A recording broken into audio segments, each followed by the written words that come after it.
Just got done doing a progressive interval, kind of loosely structured set of jumping rope for until exhaustion, and then planks until exhaustion, squats until exhaustion, until my knees give out. So I got weak knees. I got to work on especially my left knee, and push-ups until exhaustion. Repeat that over and over again.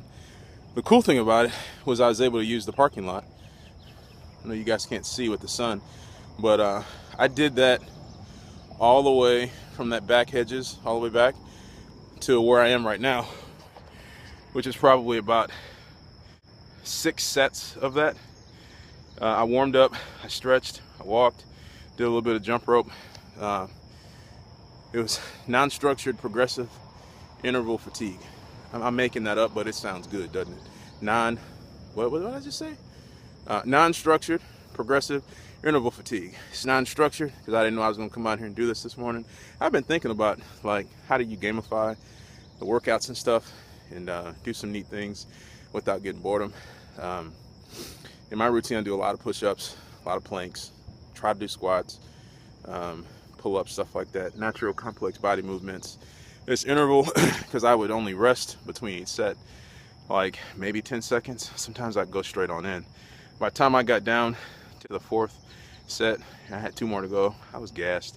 But a lot of that's due because I had my high elevation training mask on, which maybe we can talk about a little later. But I'm evaporating again today, but just thought I'd share that with you guys.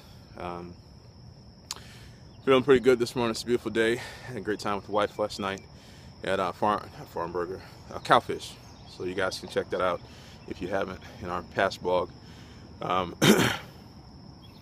Yeah, Garrison slept last night. I was kind of dead to the world. I think I went to bed at like 12:45, got up at around 4, then I was like, no, I gotta go back to sleep.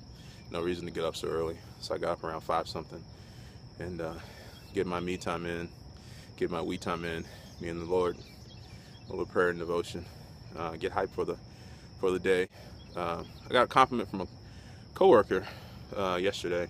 Really means a lot, but talked about how positive she felt that I was, and because I have a lot of energy that runs through me, whether it's food, it's emotional, spiritual, and whatnot. I haven't always been the most positive person in the world, but what I will say, sorry, I got a bug crawling on me. What I will say is part of charging up for the day, for me, is having a little time to myself.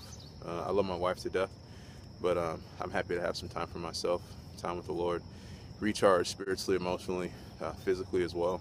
And the first part of the morning usually is just really it's like a natural high for me, coming off my workout, my devotion, my meditation. And give it a shot. Give it 5 minutes, 7 minutes. If anybody's interested in what I do and how I kind of got here, it wasn't always getting up at 5 o'clock in the morning. It was just a little bit, and that grew over time. So I encourage you guys to have a great day. I'm getting ready to shut this down. I may have one more vlog before I head into the JOB for our research stuff. But from the hot and sweaty hubster, get your workout in. Have a blessed day, and I'm sure we'll see you later in this episode. I have a confession. I'm sorry I'm all sweaty, but this might be a little emotional. So I think I mentioned in the last blog that my grandfather passed on my mom's side. I bear a lot of resemblances to him. My skin, I got his nose, balding, an acumen for business, a love for the finer things in life, sometimes with the inability to afford them. And I'm also a divorced father who's remarried. I have 2 kids that live in another state, and I really struggled with whether I was going to go to his funeral or his service.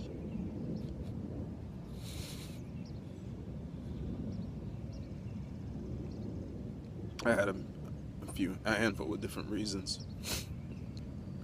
But I was convicted this morning. I was thinking about, I don't want to see you because I've never wanted to be you. I had a lot of bitterness in my heart. I would make statements like, you know, the legacy that my grandfather had was, which I won't get into all of that, but was, I just don't want to be that man. Y'all, I love him. I respect him. I wouldn't be here without him.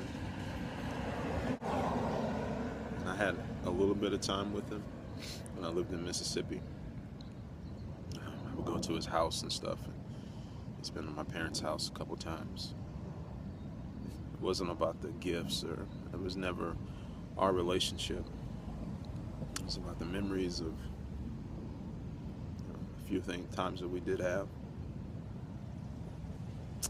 But when I got older and I had kids, I went through my divorce, and I look at my little girl, and she looks so much like my mom. She reminded me so much of her. And I could look at my son, and it would just crush my heart to think that my kids wouldn't grow up with me in their lives as much as I wanted them to be. And I felt like I was reliving, my grandfather's legacy all over again. 2 kids that were, my grandfather had more than 2 kids, but I looked at the impact that it had on my mom and her as an adult, longing for that relationship. And I didn't realize how much bitterness I had over that. And I wasn't gonna go. I was gonna call my mom this morning and tell her I wasn't gonna go, because I can't stay at my aunt's house because she's got some things going on. And my reason was if I was gonna spend my kids to be. And I'm not in my kids' lives a lot. And as hard as I try and as much as I think that I do, that could be me one day.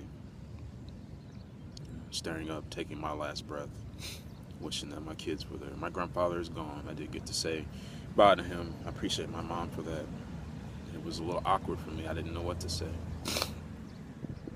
But where I was convicted at is, one, we're going to go down to Mississippi to be with my family, my brother, my mom, dad, my mom's siblings, my grandfather's people.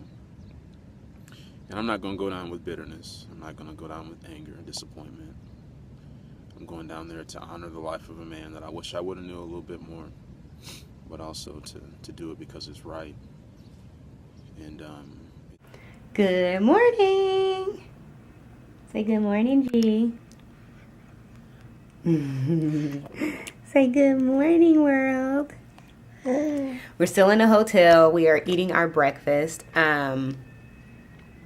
Garrison is having chicken that we prepared at home and we brought. Don't worry, I cleaned this desk off. And he's having some organic sweet potatoes. So that's what he's having for breakfast. I am going to have my beef patty from the cowfish and some peppers. And that'll be my breakfast. Yesterday I had yogurt and nuts and I grazed kind of all day, but I was really full. I had a Greek yogurt and it really kept me full. Bo is explaining to me that it's the proteins and the proteins will hold you. So I'm doing really well. I have not wavered. I am sticking to this diet, and I think where are we at? I started June 1st. I think we're in day 5. So that's pretty good. Day 5. So, yeah, we're going to finish eating. I got a vlog to put up for you guys. I'm sorry I didn't get one up the other day. It's just when you're traveling and the internet speed here is really slow. It's just hard to get stuff up as quickly and as easy as you did when you're at home. So, I apologize. But we have a busy day. We're headed home today, so I got a lot of little running around to do. So I hope to be out of here probably like around noon so I can get out and get some stuff done and then go pick the hubs up and back to Knoxville we go.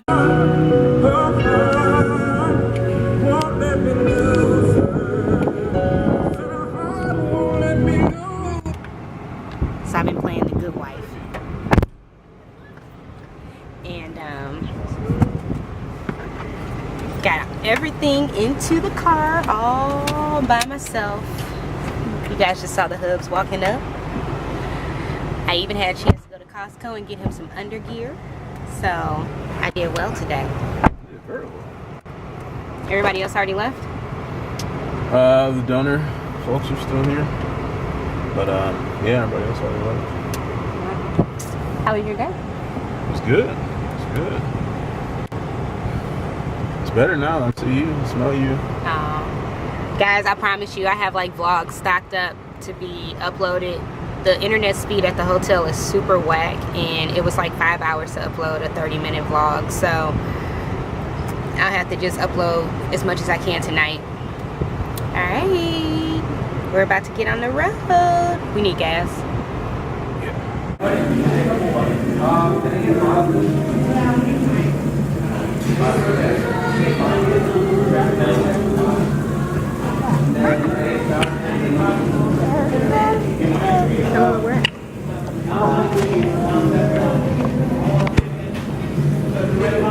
We are at our favorite fast food restaurant. I remember when Maria didn't introduce me to Chipotle, but she kind of got in the rotation a little more than it normally was.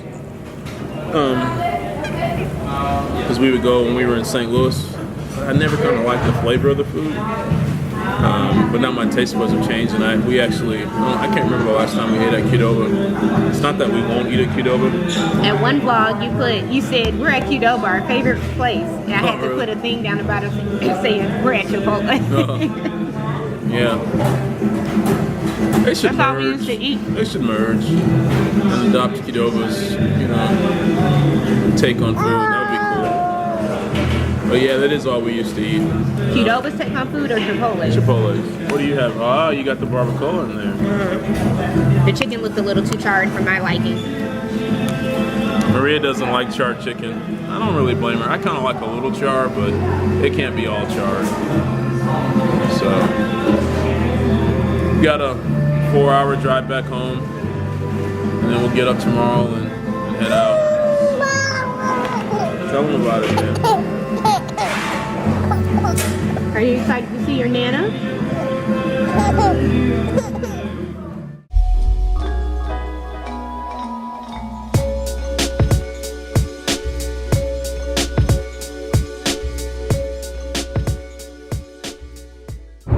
Alright guys, we are headed back home. Are we halfway? We're halfway, and we just made a pit stop. I got myself some Brookside dark chocolate pomegranate. I would not recommend this if you are doing this diet and trying to lose weight. But since I'm not trying to lose weight, Garrison says, "What's up?" Since I'm not trying to lose weight, I just had one piece, and it was super sweet. So for Maria, what I've talked to her about is making healthier choices. She doesn't eat a lot of chocolate sweet stuff, but for somebody like her who is looking to like get up a little, be a little better, this beats M&M, probably beats Oreos, stuff like that. So now, typically the chocolate that I do like to eat, we were on our way to Whole Foods, but we stopped at Ingles, and they didn't have the selection of chocolate that I normally get. I normally get like 80 or 75% chocolate like this, but I normally get Theo's, or I get the endangered species, which are fair trade, organic, dark chocolate. This is why we don't vlog in the car. Garrison's very vocal today. He's singing to D'Angelo. He's singing. Oh, okay. Crooner.